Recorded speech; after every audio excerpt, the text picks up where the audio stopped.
Isang minor road incident na pwedeng nauwi sa fatal road rage. Ang sagian ng isang crossover at motorsiklo sa Cainta Junction kahapon. Ang mas nakuna ng video ay nung binabalandra ng rider ang sariling katawan para hindi makatakas ang nakasagi sa kanyang motorsiklo. Pero imbis na huminto, pinitik ng crossover ang rider na bahagya pang nakaladkad.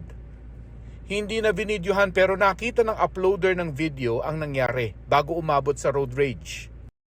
Itong si rider na yun, tumama siya dun sa may left front side nung car na black.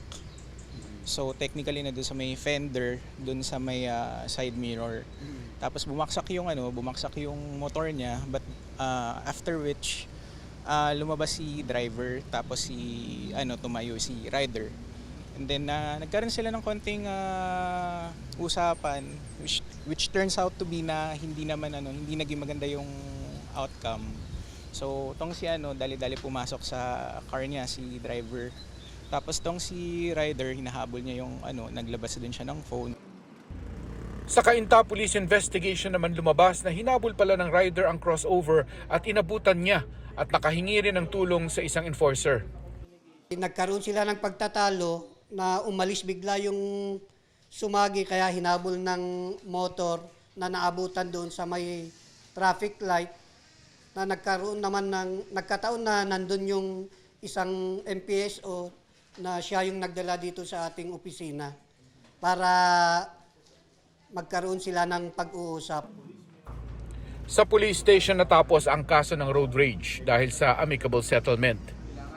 Nagkarigluhan yung dalawang involved na yung MPB, driver ng MPB ay babayaran na lang yung nasira doon sa motor. Pero hindi pumapayag ang Land Transportation Office na tapos na ang kwento.